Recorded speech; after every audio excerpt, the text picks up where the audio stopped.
แม่นป่ะ แน่นเอาอะไรหูมักน้ำแตกแล้วเลย แล้วว่าได้เลย เดี๋ยวได้ คอนเทนต์เนาะว่ะ นี่ เชียงไป นี่ มือว่านนี่บ่ นี่ อ๋อเสียงไผ่แล้วบ่ตรงนี้ เฮ้ยแล้วไปต้องเห็น แม่เจ้าประจักษ์ แล้วไป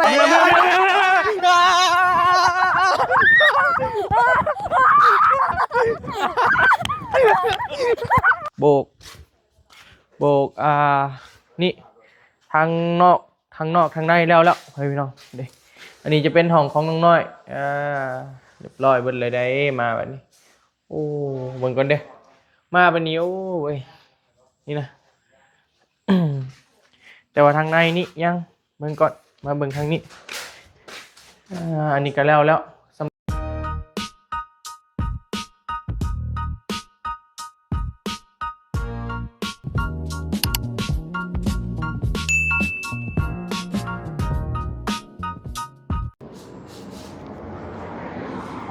สบายดีเด้อ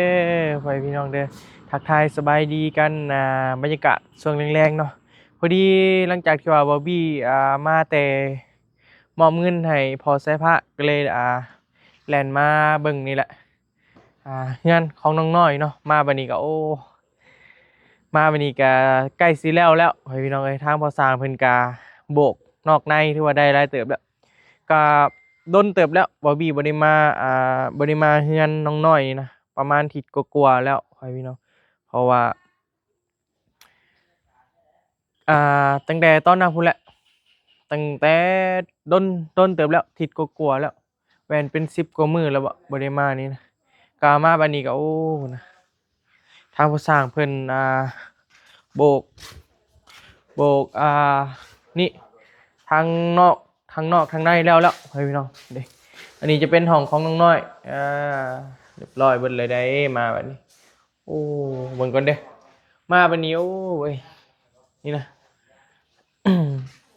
แต่ว่าทางในนี่ยังเบิ่งก่อนมาเบิ่งทางนี้อันนี้ก็แล้วสำหรับการโบกเนาะถือว่าไวเติบอยู่ได้นี่มาเบิ่งทางนี้ก่อนไปพี่เนาะตัวบ่ได้เห็นดนแล้วรอขึ้นก่อนเก้าบ่เห็นเลย โอ้บอกนะเขาอะไรนี่ มียังหัวขึ้นมาคาวเลย ยังว่านี่แล้ว โอ้ เขาเลย ยเนาะเจอกันบัดนี้จนผมงอกไปพี่น้อง โอ้หลายเดือนเติบเลย ส สบายดีบ่พี่ สบายดีเด้อ ก็เขาปลูกลูกแมวน้องเพิ่นน้องแม่นพักอีตู้ ไผอีตู้บ่ นางตู้เมื่อก็ต้มกบบ่หรือว่าแกงเนาะเห็นเพิ่นแกงสิเฮ็ดแซ่บนะ โอ้แม่นแหละ มาหลายกบเลย แซ่บแล้วอันนี้น่ะไปซีแล้วเหรอวะผู้สั่งยังแต่ซ้ำนี่บ่ ยังนายห้องตัวนี้กับรอบๆบัดนี้ อื สอง ม ห้องคือว่าจุ๊บ อืม กับเตรียมเช้า สบายดี สบายดีเด้อ สบายดีเด้อมาแต่ไส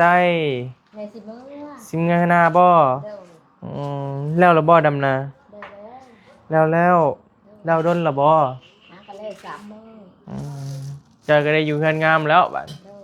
เงินก็สิแล้วแล้ว เด้อ อย่างเมื่อ เด้อ ได้ยังแน่คือหลายแท้ แม่ไปซื้อเกลือให้พ่อนี่ โอ้ ไปซื้อเชือก อืมคนแพงพัวไว้พี่น้องเอ้ย เด้อ ไปมันค่ำแล้ว มืดแล้วลูก มืดแล้วกลับบ่ภาษา แม่น เอาเฮ็ดไม่ใส่ โอ้เฮ็ดแม่น้องน้อยเอาให้ เฮ็ดยัง เฮ็ดดินนะ เฮ็ดดิน มาแกงมาเลย ผมก่อนเด้อยังบ่ได้เห็นดนแล้วเพื่อนน้องน้อยกะโอ้ยังโบกทางนอกเนาะทางนอกยังทางด้านนี้แล้วก็ด้านนี้ด้านนอกไม่ยังเด้อไว้พี่น้องเด้อเบิ่งมามอบก่อนอัปเดตให้ป้าลุงเบิ่งก่อนยังเบิดทางนอกนี่ถือว่าแล้วแต่ทางในเนาะเด้ยังเบิดเลยแล้วแต่ทางในทางด้านหน้าก็ยังบ่ทันแล้วเทื่อมีแต่แล้วแต่ทางในเนาะภาษาเนาะก็ถือว่าประมาณนี้แหละสำหรับเฮือนน้องน้อยกะพ่อพี่น้องตอนนี้แม่นกำลังพอสร้างเพิ่นกำลังโบกกำลังเล็งมือโบกอยู่ช่วงนี้ก็ค่อนข้างว่าเฮ็ดเวียกยากอยู่เพราะว่ามันหนาฝนเด้หนาฝนนี่เฮาโบกนี่เวลาฝนตกมาเนี่ยมันสิย่วยนะมันบ่คือแบบยามแล้งมันเฮ็ดเวียกได้เต็มที่นะ หรือว่าผัวถามเมียเพิ่นบอก หึ เราสิลัดมาทางนี้ก็พอแล้วก็มา บ่ลาด พ่ออยู่ไสพ่ออยู่ไส อยู่หน้าว่าสิลัดพ่อกันอยู่ในลำทางบัด อืมเกี่ยมสิเมื่อแล้วบ่ ว่าเตรียมสิเมื่อแล้วอะ อืมมาเฮ็ดอยู่นี่ได้จักมื้อแล้วพ่อสร้าง 2 4แล้วก็5มื้อด้วยเว้ย หามื้อแต่ว่ามันฝนตกเนาะ แม่น ได้เฮ็ดยากแน่ คึก2 คึก2มื้อ แห้งแล้วแม่น เฮ็ดแต่3มื้อ บ่หมายความว่าเฮาเฮ็ดนั่นเป็น5มื้อแล้ว เออ แต่ว่าเฮาคึก2นั่นเป็น 7 แม่นลบออกเป็น2 เบิ่งภาพเพิ่นหว อยู่นั่นหั่นโบกแล้วเนาะอยู่นั่นเนาะมีแต่แล้วสำนั้นแล้วเนาะ ใช่ เฮือนเฮือนนางอูนางอีนั่นแหละ บ่มีแห่ทรายเด้แห่ทรายบ่มีอะไรก็เลยว่า ครับงบเบิดแล้ว แม่น ทางไอรีว่างบเบิดแล้ว อืม โยกก่อน โดย บ่ใครบ่เตียงบ่เนาะ ไอรีเบาลี่ ไผเบิ่งพาเจ้าตู่เพิ่นไปหาเบิ่งดู เลยก็เลยเอามาเฮ็ดอยู่นี่เนาะ เพิ่นว่าว่างอยู่บ่ว่าบ่รีโทรหาพอสร้างว่าว่างอยู่ไปเอาสิไปเก็บเครื่องเก็บหยังสิเมื่อบ้านสิมาหาเฮ็ดงานเก็บกระแจกในบ้านก่อนพอได้เงินใช้แต่ละมื้อนะ อืม ถ้าเวียดเพิ่นออกวันนี้เพิ่นว่าให้มาโบกอยู่ที่ อยู่บ้านก็มีเวียกบ่ บ่มีก็รอหาไปช่อยหมู่หั่นแหละหมู่ให้มื้อ10,000 20,000ก็เฮ็ดนั่นแหละ ห้อยเฮ็ดยังมื้อ10,000 20,000ค่าโตคือถูกแท้ เดี๋ยวมันบ่มีเฮ็ดไป คันค่าโตถูกแท้ เป็นยังลูก อืม สมมุติว่าเขาให้มึง1แสนปลายเฮาก็ชื่อแล้วเฮ้ยคงกินก็เหลือมื้อ10,000 20,000เอาตื่นมามื้อเช้าเฮาบ่ได้เฮ็ดงานก็ได้ชื่อกินอีกหั่นนะหมายเขาได้อยู่วันละแสนปลายมันเฮาชื่อเด้ซะ โดย น้ำมันมากลับไปกลับมาก็ให้เลือในถุงแหน่ อืม นะสิอยู่สิกิน10,000 5,000ก็ยังมีดีอยู่ อืม กระจายรายได้แสนต้องแสนก็บ่เหลือจะกีบไปจ่อสิว่า สวัสดีเด้อ คนรอ คนหล่อ จะแป้งเงี้ยเว้ย โอ้ยว่า ต้องได้จกแล้วอันคนหล่อนี่ น้ำนี่บ่ได้ เออ เบิ่งบ่เท่าอันพอสร้างนี่หัวจนงอกเลยนี่นะเฮ็ดงาน เฮ้ยคือเราแท้หมดนี่บอกขอโทษน้ำน้อยเพิ่นจะชุ่มกว่าเก่าเดียว ว้าวลี ชุ่มเด้อ โอ้ยเราเบิดยืดแล้ว จอยกับจอยลงหุ่นกับ ว่ารถทุนบ่รีรถทุน รอกันรอ เห็นบ่นี่สัมปทานนั่นปีหน้ายังเพียงเก็บเหลือได้ ยังอีกสูงอยู่บ่เนี่ย ชุ่ม ตัวเราหล่อเนาะจะว่าปะ เดี๋ยวว่ารถขบวนนั่นเป็นต่างอะไรสีสัน หล่อแห้งเลยได น้อยเดาว่าเยอะกว่าเก่านี่ รอก็เก่า พอสร้างเขาบ่ได้ตกใจอย่างเงี้ยเสียงว่า เอาไป บินอเมซอน เอาไปแลกกิน หาโยง เอาเฮ้ยนะ เอาโยงว่าโลก โลดได้ละ อืม บอกกับงามตากัน เถอะเกยลายแท้นี่เถอะจะมาเบิ้งนี่3 ใบพุ่นกูยังเจาะเอาใหม่พุ่น ยังบ่เบิด โยงเนาะเอา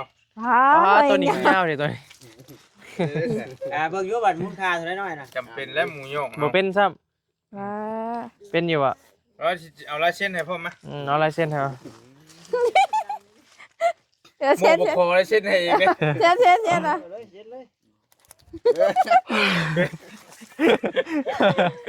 โอ้ย โอ้มีไผคืออะไรก็บ่คือไผเลย เส้นอีกบ่คือเก่าแล้ว โดย สวัสดีเด้อ น้องน้อยกำลังว่าสิพากันเมื่อป้าแหละ เว้ยเมื่อแล้วดิ ตั ตัวบารีสิมาบัดนี้เพิ่นเมื่อพุ่นเฮ็ดขี่รถมาอีกแม่นบ่หน่อย กินด้วยเอา กำลังสิจับรถได้กี่ได้เพิ่นว่า โอ้ยจับแล้ว เมื่อนั่น ว่าลีว่ะ เอาไอ้นำเอาอยู่ฮะ อัน อย่าพามือว่าสาประชากรว่ะ คือ ไล่หลังกับน้องนิ้วเห็นน้องนิ้วออกเพิ่นก็พูดปัดเลย เดี๋ยว พาเมื่อใส่คือพาเมื่อติเว้นเด้อ บ่ได้ฮู้เด้เนาะเห็นอันไหนเขาอันน่ะ ยันหมู่มาเพิ่นว่า เห็นอันบ่าวยาวบ่ยันเราบ่มาจักว่าค่ำแล้วว่ะมันก็ออกไปก็จะเมื่อน้อยนึงเขาก็ออกนี่พอว่าตานี่เด้ โอ้จังซั่นแหละพอแฮงก็อยู่เพื่ออีโทรหาเพิ่นเพื่อเพิ่นสิ เจ้ากางก็มาบ่ อ่ะ อืม ไอ้ก็หางลงมานี่ก็เจ้ามานี่ ไปเบิ่งจนหามันยัง นั่นแหละว่าอันนี้ก็สิได้กลับก่อนคือว่าอันนั้นที่อ้ายนี่ก็มาฮอดนี่ว่าโทรมา ก็ขออนุญาตน้ำตาเดือกแล้วว่าซั่น อืมสร้างว่าแท้ เราบ่สบายเราโซหลายปีแล้ว2-3ปีแล้ว สิบ่รอดแล้วเฉพาะความหมายว่า เอาตามที่ว่าเพิ่นโทรมาเว้าประมาณนั้นแหละเนาะแต่ว่าเราเป็นไข้เราบ่สบายว่าตาส้นอยู่ มั อ่ะ นก็สำชาบุญมามื้อนี้กับเบามี่และน้องน้อย3คน อืม มาว่าได้ยินเสียงผู้หญิงว่าพอช่างก็ว่าก็ล้มกัน2ไงน้อง อ่า ก็บ่ได้ยินอยู่ห้องนะพ่อมันเข้า เอาได้ยินนี่แหละมันข่าวโทรศัพท์เราเสียงผู้หญิงว่าอยู่ในห้ น้า อง บ่แตกแล้วบ่ไปเอามาของเนาะล้มกันธรรมดานี่ อยู่ เขาว่าในใดก็ห้อง ว่ายังก็ว่าใหม่ดูบ่เข้าใจ ล้มกับผู้ช่างเขาว่าในใด ทางเราไปอ่านล่างหอยอยู่พุทธ อ่า อืม ถ้าเราได้ยินเสียงว่าผู้หญิงปากแล้วพอสร้าง แต่ว่าผู้สร้างเว้ากับไผอ่ะ ว่ากับผู้นี้ อ้าว บัดถ้ามาเบิ่งไผบ่มีแต่ว่ามีเสียงผู้หญิงในคลิปอันชาบุญน่ะแต่ ว่า บ่ ว่าว่าในใดกันล่ะผู้หญิงว่าในใด อันชื่อได้อันนั้นคำหนึงแต่ว่าบ่ฮู้ว่าจะว่าหยังแต่เสียงผู้หญิง เสียงผู้หญิง ชัดเจนเลย อืม แล้ว เสียงผู้หญิงว่าในห้องนี่ถ้าก็3คนก็ได้ยินนั่นเดี๋ยวเราก็มาเบิ่ง บัดจะเวิ้นมาเว้าควายพวกเนาอยากเอาบ่ได้ ในห้องเพื่อนนี่วะ นี่ เอาไปเอิ้นเนาะจอลมกันชอกกันน้อง แต่ว่าผู้หญิงบ่ได้มี บ่มีแล้วว่าไผมาว่าผู้หญิง มันก็สิคืออันสร้างดาวนี่เด้สร้างดาวก็ทองเทื่อเลยเด้ โอ้แหละคอยว่า อยู่นี่ฮะ กดชน เออ แปลกอยู่ บ่ได้เป็นคอนเทนต์เด้สร้างดาวก็ ก็ว่า พอลงนิ้ว เอาเลยคือว่านั่นนี่เนาะ อืม ดีเดี๋ยว ถ้าเคยได้ยินนี่แหละ เดี๋ยวเพิ่นมาบอกให้ห่วย3โต๊ะโอเค มื้อนี้บ่ ไปฝาดแล้วในโทรศัพท์เราก็ได้ยินเสียงผู้หญิง เจ้าได้ยินพอสร้างบ่ได้เกี่ยวพอสร้างลงกับ มึงหนาวแล้วยังไม่รู้ บ่จักว่าเสียงเป็นเสียงอันนี้บ่จักเว้ย แต่ที่จะไปล้มโทรศัพท์บ่ ลมเนี่ยคนนึงก็ขึ้นปูนอยู่ทึ่งคนนึงก็ เสียงผู้หญิง เอามาฟังดู ให้หน่อย บดอันโทรศัพท์ชาบุญเราถ่ายคลิปเด้ เราลงแล้วคลิปเราลงคลิปแล้ว เบิ่งคือว่าเบิ่ง มันอยู่ในช็อตได้บัด รักเลย เราเอาขึ้นสดเลยแหล้ว ช็อตชุมตัวไปล่างกันมักขี้หอย ละหอย เบิ่ง กินให้เจ้ารู้ว่าจะจำอยู่ได้บ่ พิสูจน์ให้เบิ่ง ตอนที่เจ้าเอาไม้หยังก็ นี่นี่อันนี้บ่ เราว่าได้ใด แม่นบ่ แน่น เอาอะไรหูบักน้ำแตกแล้วเลยดิ เราว่าได้ใด เดี๋ยวพัง คนเทศเนาะว่ะคนเทศมันยังตัวอะไรวะ บ่นี่ก็ได้ยินแต่ทางดาวบอก ลวกเป็นตรงโพมันเลย ๆเด็ดเสียงผู้หญิงเด็ดเสียงผู้หญิงบาทหนึงค่ะวิทย์แล้วไปวิทย์แล้ว น้อยเดียวนี่ เออ โอ้ เอ้า มันเมนบ่น้อยเดียวเนาะ แม่น ไปพังเด้อ ข้างหน่อยมันโบลวกเป็นตรงโพมันเลย เด้ มือว่านนี่บ่ เด้ เสียงไฟแล้วบ่ต้องมี เฮ้อเราไปต้องเห็น แม่เจ้าบ่จัก เราไปต้องเห็น ต้องเห็นพันมา เป็นตรงโพมันเลย เด้เสียงนั่นแหละ มันน้อยเดียวเนาะ เดียว แต่ว่าเจ้าได้ยินเถิงอยู่บ่ล่ะ ก็เฮิงเติบไหน แต่ว่านี่ตอนถ่ายคลิปเลยแต่ว่าชุมเจ้าได้ยินแบบหูเรียวๆนี่ได้ยินเถิงอยู่ ได้ยินว่าสาม เออ เด้ โอ้ยเพื่อเข้ามา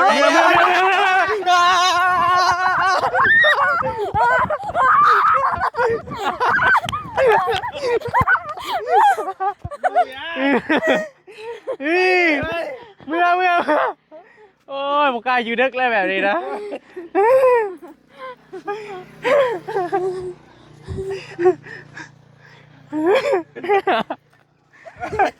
น้อย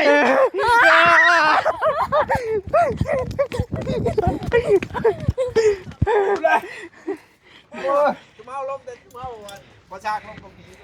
เวลาลงกับผี ตอนทางดาวนั้นคิดว่าเรากะก้นขวดหอนขวดยังเราก็เราว่า แม่นาลีหน่อยเนาะ โอ้อ้ำบ่บ่ข่อยจะบ่คือ บ่เลยคุมมาบ่มีผู้หญิง เฮ้อบ่มีใครเลยบ่มี ถ้า ใคร ผม เลย มาจับกล้องใช่จะปากับไผบ่ช้างนะ อืม เฮ้อบ่มีใครมาเลี้ยงวัวแล้วก็บ่มีใครเล เจ้าย ใช้ตัวไหน ร่างทั่วร่างอันนั้นคือกันนำกัน เดี๋ยวเนาะเบิด แต่ว่าได้ยินมา3คนแต่บ่สร้าง ข่อยอยู่ในช่อง บ่เสียงมันกล้องบ่ เนาะจะบอกคน อ๋อสิบ่เสียงในเฮือนมันกล้องไหนไงมันคือเสียงผู้หญิงไหน แม่นแหละ บ่แม่นเนาะเฮา เอาเจ้าเว้ากันบ่สะตอนน่ะพ่อสร้าง ว้าว ลงกันธรรมดา แต่ว่าเสียงมันกล้องเด้ แม่นเลย กล้องเด้ไม้มันดูด มันก็เปลี่ยนได้เนาะ แม่ ก็บ่แน่ใจ แต่ได้ยินจักเทื่อแล้วซะ ได้ยิ แต่ น เสียงนะค่ายเคียงเด็กน้อยหรือว่าผู้หญิงนี่แหละ แม่นเลย ค่ายครึ่งนิดๆหน่อยนึงนี่เนาะบ่เอาไม้มาฟังไม้ก็ได้เอาสิเปิด ได้ไม้นำนางน้อยนะ น้อย เอาได้ ก็แน่ใจเนาะแม่น เดี๋ยวเอามาเอาได้สิให้ฟังไม้เด้อแบบนี้สัญญาณบ่จะมี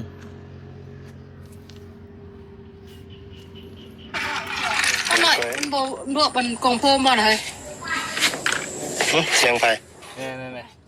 นะ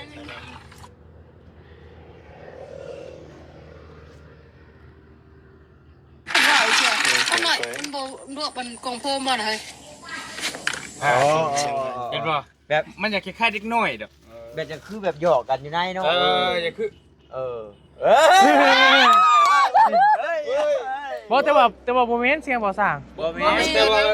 อยากคล้ายๆออกเด็กน้อยเนาะ แม่นอยากคล้ายเด็กน้อย ประมาณ2คน3คนผู้ใด ทุกคน3คนได้ยินเบิด ถ้าได้ยินว่า3พร้อมกัน เอ้ยอย่านะ เอ้ย อ๋อบ่แม่นไปลงเปิดเบิ่งคลิปอิหยังไผ บ่มีนะ บ่มีบ่มีไผ บ่ได้ใช้นั่นเลยนะบ่จะไปคิดหลาย กินอะไร เอาอีดีบางทีมันลงแชทนั่นนึงเด้เปิด แม่นล่ะ กล้องแบบเฮาเปิดเครื่องให้น้องบอลลีเนาะ บ่แล้วตอนน่ะก็บ่ได้มีไผเด้ น้อยๆไอ้อยากกินน้ำขอไปเอาน้ำไม่ได้ อืม บ่แล้ว เบรกเลยเนาะแต่ว่าก็แม่ได้ยินอีหลีกินนี่นะ ได้ยิน ได้ยินอยู่แต่ว่า ปกตินี่ค่อยพอสร้างว่าซาบุญกับบ่มีนี่บ่ต้องสร้างคอนเทนต์นะค่อยคิดว่าเบ้าลิติหน่อยน้องน้อยก็ยังยืนตาก็จนมาเบิ่ง 3คนเลยอ่ะอย่าเข้าแล้วว่ะเพิ่นก็ล้มแต่เพิ่นเฮาก็จะ เฮาก็จนว่าแม่เฮามาแล้วบ่วะ มันคล้ายๆว่าเสียงว่าอย่าคือหยอกกันได้ แม่น แม่นแหละคือหยอกกัน คือหยอกกัน ว่าก็ลงมาธรรมดา เสียงไผ่ว่ะแล้วมันแสดงว่ามันดังเติบ แม่นแหละ หลังเติบแล้วเขาจะตื่นเขาไกลเติบ อยู่พุ่นเอ้าพอสร้างอยู่เฮ็ดเวียกอยู่น่ะบ่ได้ยินบ่ ว่าอยู่เทิง ครัวชาวบุญนะจับกล้องแม่นบ่ แม่น ชาวบุญนะล่างหอย แม่น เจ้าอยู่น้ำการหันบ่ อยู่นำกันยอมน้ำ พอสร้างกับอ้ายเราอยู่ใน อยู่ในห้อง เพื่อน คนอยู่ลุม บ่ได้มีไผนอกจาก บ่ได้มีไผเลย บ่นำไผพอสร้างไผ ห้าคน แม่นรวมเบิด ห้า 5 คน แม่น จะมีเสียงปริศนามาดิ แต่เสียงกับแบบคล้ายๆเสียงเด็กน้อยเว้ากัน เขาคำมาแม่ลินเขามา เจ้าบ่ได้เบิ่งโทรศัพท์บ่ในขณะน่ะ บ่แล้วคือเบิ่งอยู่ได้เห็นเอานี่ขึ้นปูนอยู่นั่นผู้นี้กับทั้งนี่ใส่กันยำบ่แล้ว2หน้านี่ไว้ให้มันจบตะเวท แต่ว่าเสียงมันชัดเจนนะ ชัดดู แม่นชัด ชัดเจนเลย หยอกกันแบบมันกล้องอยู่ในเฮือน ว่าลูกหลานน้องน้อยแล้วมาช่องลิ้นช่องหยังบ่หรือว่าเขามาถ่ายคลิป ฮัลโหลว่าอัน มาจับกล้อง ชาวบุญละถามเอาแม่จะมาบ่น้อยไปเบิ่งดูว่ะก็ไปเบิ่งแล้ว มาแล้วหลังมาแล้วจะเปิดมาบ่เห็นไผบ่เปิดคลิปเสียงผู้หญิงแน่เราอ่ะเสียงผู้หญิงพังบ่พังก็แม่นแท้ๆว่ะผู้นั้นก็ดีเจ้าบุญก็คือกันจอมีกัน เอาตอนนั้นตอนสร้างอะนะมาฟันแนวใดก็ พันว่าอันมายุบแข่งแล้วอย่างมายุบแข่งตำ ทางดาวนั้นคิดว่าทางดาวแล้วคนตลกแล้วว่าหยอกว่าแบบพอน้องนิ้วก็โอ้ยคอยจนปุ๊กเอาแล้วล่ะอู้มาจับแข่งแล้ว กล้าอยู่บ่บัดเพื่อนบัดนี้น้อย กันอยู่เพื่อนแม่ต้อง บ่เฮ็ดพิธีหยังก็อันนั้น ยับใหญ่ใส่สวยบ่ บ่ได้แล้วเพิ่นก็มาลิ้นมาแวลิงเด็กนี่ แต่เสียงที่ว่าแบบใดเนาะ อืม แต่ว่า อันนี้โมเมนต์ว่าให้ญาตินะ เข้าใจ โมเมนต์ เสีย ว่าง โทรศัพท์อยู่ซื่อ บ่แต่มันย่านแล้ว แต่ว่าญาติ ย่านแล้วย่านแล้วเนี่ย แม่เลยสินอนย่างเลย ช่างดาว ย่างบ่ช่าง ดาวนั่นแล้วว่า ว้า เห็นก็ไปเตะคักแล้วเนาะ โดย อามโชว์เสือบ่ คุมมาแล้วก็จับแข่งแล้วเราบอกนะคิดว่าเจ้าว่าหยอกบ่หยอกงั้นพอนิ้วว่าจะปุ๊กเอาเพิ่น อืม สองเทื่อได้เราน่ะ มาดำบ่ มาแล้ว บ่เป็นยินเงาสีดำ แล้วเราน่ะเลยวันนี้ครูอันนอนทางหันแล้วปุ๊กเอา ปัดคืนแต่บิดที่เรามาลิน่ะนอนอยู่อู้เราบอก โดย แม่พอน้องน้อยก็ยังบ่รับได้ มีอย่าป้ากันได้มีเลย เมื่อก่อนเด้อ พอน้องน้อยยังบ่รับ กันได้ แต่ว่าเรานั่นติงตัวบ่ได้แล้วนะ เมื่อกี้ เห็นบ่จะว่ามินไม่ชอบขี่อึ้งทึกน่ะสาเหตุที่เราเอามา คิด น่ะ ว่าบอลลี่เห็นเคยยอกเนาะแล้วก็เคยจะนอนบ่เห็นโอ้จะเราเห็นผีตลอดนะมาเบิ่งบัดอ้าวเจ้าของว่าบัดนี้เพิ่นเจอตัว บ่อันนี้มันก็แปลกๆในช่วงนั้นแล้วช่วงตัวนะเว้านะก็ได้ยินอยู่ก็คิดว่าเราเว้าหยอกเลยตะกี้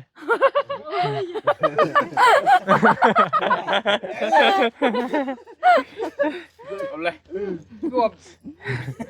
เปลี่ยนอยู่ต้นไม้ ลงมานี่ เอาเลย มีดอก บ่เป็นหยังดอกบ่เป็นหยังดอกเอ้ยแต่ว่าน้อยนี่บ่กล้าแล้วน้อย สาว ว่าแต่น้อยแล้วไอ้แล้วแบบนี้บ่ได้เลย อันได้ยินอันนี้ได้เท่ายังอยู่ฮะ แม่นก็ได้ยินเสียงเป็นเสียงอีหลี ไปสูตรเลขส่วนยังก็ไปเบิ่ง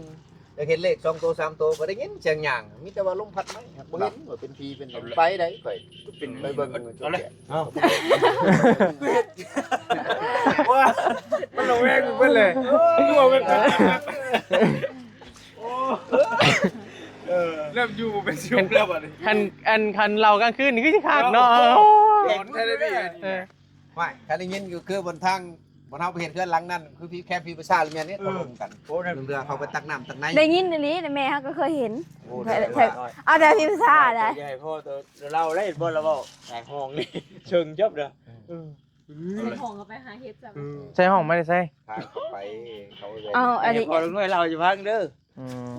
เอาอันนี้เล่นคนตะกี้ไหน แล้วเรา แล้วแต่ก็ว้าว แล้วเว้าให้ แม่นมันมีทุกที่แหละ นี่แหละ มีเบิดเลยอยู่ใน เฮื เฮื อ อน นในซ่าน ไปแบบพอช่างงานเฮ็ด คือเว้าง่าย ห้องเฮ็ดถ้วยหั่นแหละ เพื่อนชาติลั่นเป็นเพิ่นก็สิมีผู้ปกปักรักษาเบิดนั่นแหละ แม่นมาช้องโอ้ผู้นี้เฮ็ดได้ไวบอกผู้นั้นมากโอ้ผู้นั้นนั่นนี่พนักมีแล้วขอมลมไปฮอดเจ้าคอยนี่แหละ ล่มกันอยู่บ่ตอนเราถ่ายคลิปฮู้บ่ตื่นกันอยู่บ่ตื่นบ่ ตื่นนั่นแหละ อยู่คุยกันอยู่ที่ว่าเชียงไผแม่นบ่ แม่นพากันเล่นพากันมาเบิ่งเฮาก็เล่นมา บ่ แม่ว่าบ่เล่นป้าเมื่อกี้เฮ้ย แบบมันได้ยินแว่วๆเบิด3คนเลยติ ได้ยินมาฉาก แต่พังในคลิปจะคือแบบเด็กน้อยเล่นหยอกกัน แล้ว นะ ไม่ได้น้อยเล่นหยอกกัน เป็นเสียงเล็กน้อยเสียง หยอกกันในเฮือนกล้องๆหน่อยนึงนั่นแหละ แม่นเลย แต่ว่าดอกสิไปหยอกกันจะพูดกับสิโก้งครับว่าพี่ บ่มีดอก มาบ่เทิง มันอยู่ในเฮือน ตาราง อยู่ในเฮือ ไผ น มาว่าเขามาถ่ายคลิปบอกไผมีผู้หญิงมาบอกเอาผู้หญิงไผมาข่อยว่า แต่ว่าคนน่ะมีแต่หาคนเนาะ มีทหารคน ผู้หญิง2ผู้ชาย3น่ะตอนนั้นแต่ว่ามีอีกน้อย คันผู้เดียวเว้านี่พอสร้างบ่เสือเด็ดขาดเพราะว่าคือโทรศัพท์คือกันลังเทื่อเขาลิ้นเสียงนั่นเสียงนี่อันนี้บ่ปกติเพิ่นก็ถ่าย แต่ หน้าคนลงเลยดิบ่ นี่ เอาขึ้นนี่นะนี่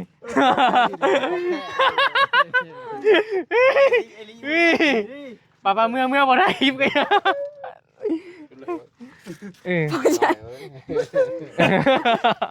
เอาขึ้นนี่เนาะ เรื่องนี้แล้วเพิ่นใหม่นะเว้ย โอ้ เนี่ยทุกคนกุ้งใหม่เลยนาง บ่มีตี้แถวนี้ ไปแต่เพิ่นแหละเว้าเพิ่นมันละติด บ่เป็นเรื่องบังเอิญบางอย่างบ่เห็นเป็นแนวมาจ้ะ บ่แม่นเอิ้นแหละ แล้วก็หยอกกันเลยทีเจ้าของเพื่อนที่บอกยะ ใช่เดี๋ยวมีเบิดน้ำทองน้ำทางเฮงเต็กแล้ววันนี้มันฝากเฮาไป ไปช่องรถมันละยะ บ่ได้เอายังมา นั่งอยู่ใช่ไหมโอ้ยจักสิว่าได้นั่งอยู่ มีหยังดอกเอ้ย เออ มีหยังมีหยัง นั่งกระโปดอยู่ทำอาหาร มี เป็นเรื่องบังเอิญ เป็นน้ำน้องน้อยเอาไม้อันยังเสาะขี่มากประชังมาเปิดใส่ตรงไหนบ่มีมาเปิดเม็ดกุ๊บแล้ว โอ้พอนิ้วเห็ดครับที่วะ ว่าได้คำนี้ขนาดมันแม่นแท้นี่มันเหม็นหลุดนะ แม้กระทั่งในหมอนวะแม้กระทั่งรถวะ ขอเลขนี่นะบอกเลขนี่นะคันสิบอกอีหลีคันสิ น้อยมื้ออื่นเอาทูบ 6 โตเนาะเอาทูบมาใต้รถมื่นเด้อ วันจันทร์เอามาเลยมื้ออื่นวันที่1เลยเนาะ แม่นเลย 30บ่มี31มื้อนี้ โอ้แม่นเลยเนาะ จันเลยมื้ออื่นนี่เนาะ เลขวันศุกร์นี่ออก บ่ถ้าว่าเว้าตามหลักการมันดีกะเฮาครอบตามความเชื่อก็ได้เนาะทางพุ่นนี่เด้อมาเฮ็ดเรือนเฮ็ดทานสิน่ะ เลย แล้วต่างเพศ เอาโอ้ยบ่รู้มา โอ้ย น้องนางเฮ็ดพ่อมา เอาเงินให้ ลืมอย่างนี้ก็นี่ มีเลยนั่น โอ้ ตกใจเลยเนาะ ยายเอ้ยเฮ็ดแนวนั้น กำลังนั่นอยู่นี่นะ แม่ กำลังว่าเรื่องผีอยู่ เจ้าได้ยินอยู่บ่เสียงคนบุเว้นเนี่ยเอ้า เราไปอยู่ มาพี่ก่อน เราไปอยู่ดิ ไป เราคำแล้ว บ่หยอกกันซื่อว่าหยอกซื่อ ยาได้หน่อย เลย เดี๋ยวสิได้จบคลิปเพียงแค่นี้ก่อนหน่อยมันสิขับไอรีได้ดิ โดย ระบาดระเวงกันอยู่ ลูกชายได้อยู่นำได้บ่ได้ มันเฮาได้เมื่อผู้เดียวบัดเจ้ามันสิหน่วงน้ำก้นบัด เราก็ใครแน่หลุดมันทางยากจะคอยยุ่งเอา เจ้าใกล้ๆนึงเจ้าน่ะ หลังดอกได้อยู่ดอกปะดอก อย่าว่าเขานั่งรถมากว่าอย่างโดนเมื่อย เสียงปริศนาซื้อเว้ยว่าเป็นหยังดอกมันสิมีหยังเนาะ นี่บอกอีกเลย ว่าเสื้อเอาอ่ะ ว่าหยอกซื่อว่าหยอก ไปสิครับล่ะ เป็นบ่หยอกแม่เป็นบ่หยอกคือจอยนี่นะ เฮ็ดนาเด้ดำนาก็แล้วป้าพ่อพี่น้องเอ้ยก็เป็นเรื่องแปลกใหม่ เจ้าเฮงได้ยินเลยแม่นบ่ล่ะ ได้ยินนํกัน เอาพอสร้างได้ยินไปได้พอสร้างเฮงอยู่ใน เดี๋ยวนี้จุกอยลมกันจุกอยกับหมูจักได้ เว้นเสียงพอสร้างนี่ว่าแต่ว่าบ่แม่นเนาะ บ่แม่นบ่แม่น กับบกธรรมดามันแต่ลมกัน บอกขนาดมันดังปานนั้นเนี่ยพอช่างก็ต้องได้ยิน แม่นเลย เพราะว่าจะบางทีเราโบกเนาะฉอดแฉะ โยกคุณปูนตอนนั้น ยันคิดว่าเสียงชุ่มนี่เนาะหยอกกันนะ แต่ผู้หญิงมีแต่สาวบุญกับเจ้าเนาะ แม่น โอ้ย บ่แม่นเอา ย่าน เอา ดี เลย ๆ ไม่ได้เลย ย่านดีๆบ่ไปเฮ็ดเอานะย่านดี เริ่มแล้วบ้านเริ่มแล้วบ้าน ๆมันตัวเราเลี้ยวหน้าเลี้ยวหลัง เริ่มยากแล้ว โอ้ย บ้านนี้มันน่ากลัวเลยเนาะบ้านนี้มันน่ากลัวหัวกลัวเลย สอบป้าเว้ยคำได้บ่ได้เออ แบบร้อนแล้วนะ เอาแบบร้อนเลยบ่เปิดเสียงเอฟเฟกต์ใส่เลยนำ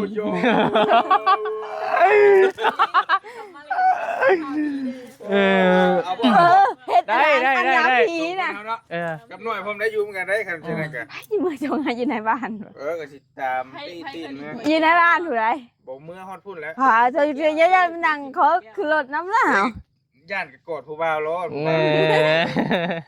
บ่ได้เนาะเนาะ เออ โอ้ บ่ได้เลย กำลังมาเลงอยู่บ่ได้ เอาโอเคเด้อสบายดีเด้อสบายดีเจ้าสบายดีเด้อเอาโอเคเด้อพี่น้องก็เป็น กินอีหลี อันนี้ก็บ่ฮู้ว่า เป็นแค่เรื่องจริงเนาะแล้วถ้าเบิ่งนํกันอีกบัดหนึงโอเคป่ะสำหรับเพื่อนน้องเพิ่นก็ประมาณนี้แหละยังยังเหลือโบกทางด้านนอกทางในก็ใกล้สิแล้วแหละทางด้านในหั่นนะโอเคป่ะแนวใดจึงถ้าเบิ่งนํกันอีกบัดหนึงป่ะสบายดีไปก่อน